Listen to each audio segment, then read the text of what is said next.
Welcome है एक नई वीडियो के साथ। ये वीडियो जो हमारा जो क्लास होगी जो यूपीपीसीएस का जो पेपर होगा उस यूपीपीसीएस में जो सीसेट होगा, सीसेट में आपका एक अंतर्वैयक्तिक कौशल और संप्रेषण कौशल आता है, उससे संबंधित ये क्लास है। तो अंतर्वैयक्तिक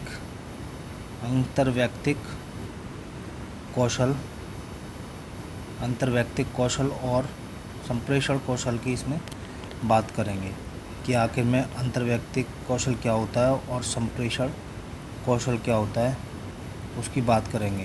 तो शुरू करते हैं। अगर आप चैनल पर नए हैं तो चैनल को सब्सक्राइब करना ना भूलें, साथ ही साथ वीडियो को लाइक भी करें अगर पसंद आए और शेयर भी करें। तो इंटरपर्सनल जो स्किल होती है, इंटरपर्सनल जो स्किल बोलते हैं या कम्युनिकेशन स्किल बोलते हैं या अंतर्वैयक्तिक कौशल बोलते हैं, तो उसकी बात करने वाले हैं। जैसे कैसे इसको हम समझ सकते हैं और परीक्षा में आने वाले प्रश्नों को हम सही कर सकते हैं। तो इंटरपर्सनल स्किल या फिर कम्युनिकेशन स्किल जो है, इससे संबंधित प्रश्न आते हैं। तो जैसे आप जानते हैं कि अंतर्वैयक्तिक कौशल क्या है, एक संचार का माध्यम है, एक संचार है। अंतर्वैयक्तिक कौशल क्या है, एक संचार है जिसके माध्यम से दो व्यक्ति या दो समूह आपस में अंतर्वैयक्तिक कौशल। तो इसमें क्या होता है कि दो व्यक्ति हो सकते हैं या दो समूह हो सकते हैं, आपस में संचार करते हैं, आपस में बातचीत करते हैं, तो उसको अंतर्वैयक्तिक कौशल कहते हैं। तो दो व्यक्तियों के बीच या दो समूहों के बीच जो संचार होता है उसको अंतर्वैयक्तिक कौशल कहते हैं। यह क्या हो सकता है, अंतर्वैयक्तिक कौशल प्रत्यक्ष भी हो सकता है, अप्रत्यक्ष भी हो सकता है।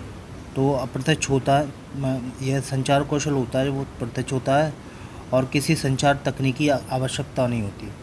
इसमें जो संचार होता है वो प्रत्यक्ष होता है, सामने आमने से होता है, संचार होता है वो प्रत्यक्ष होता है। अब क्वेश्चन आ जाए कि अंतर्वैयक्तिक कौशल जो है कैसा कौशल है, तो वो प्रत्यक्ष कौशल है, यानी प्रत्यक्ष संचार की तकनीकी है। इसमें किसी और जो है टेक्नोलॉजी या तकनीकी की आवश्यकता नहीं होती। तो जैसे आक्रामकता, प्रहसन, अनुनयन, पारस्परिक संचार की व्यापक रूप से मान्यता प्राप्त और स्वीकृत शैली होती हैं इसमें। तो इस तरीके से हम इसको समझ सकते हैं कि अंतर कौशल जो होता है, अंतर्वैयक्तिक कौशल, उसमें बहुत सी चीज़ें होती हैं। तो जब हम ये संचार करते हैं एक दूसरे से, तो संचार में कुछ समस्याएं भी उत्पन्न होती हैं, जैसे कि शोर हो गया और भाषा अवरोध हो गया। भाषा अवरोध, शोध। नंबर 3 पे अगर कह सकते हैं स्वीकृत सांस्कृतिक बाधाएं हो गई। सांस्कृतिक बाधाएं,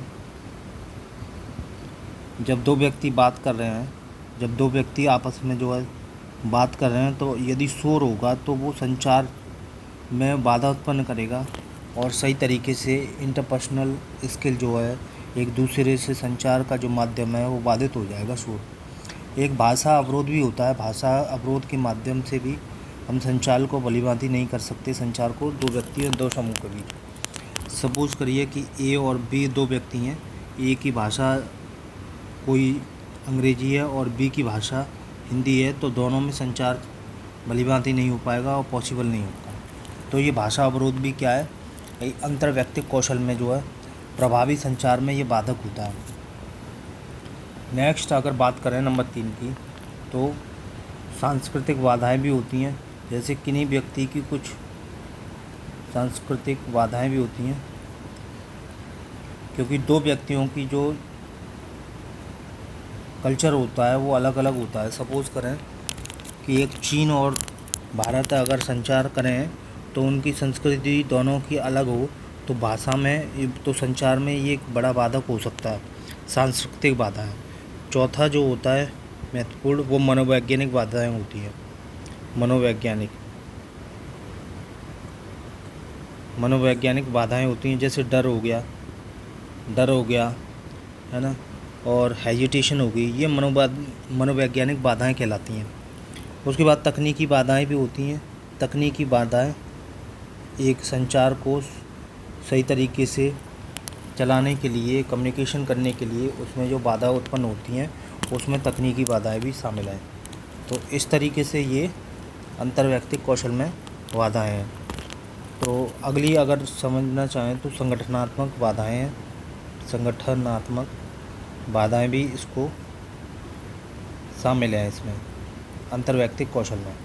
तो इस तरीके से अंतर्वैयक्तिक कौशल क्या है कि दो व्यक्तियों, दो समूह के बीच संचार का एक माध्यम है जिसमें और किसी अन्य तकनीकी की सहायता नहीं होती है, उसको अंतर्वैयक्तिक कौशल कहते हैं। इसकी मैंने क्या है बाधाएं बताई हैं। नेक्स्ट क्लास में, नेक्स्ट वीडियो में फिर मिलते हैं। अगर आपको ये सही लगा हो इन्फॉर्मेशन तो इस वीडियो को शेयर करें, साथ ही साथ इसको लाइक करें, कमेंट भी करें आपको ये कैसा लगा। फिर मिलते हैं, नमस्कार।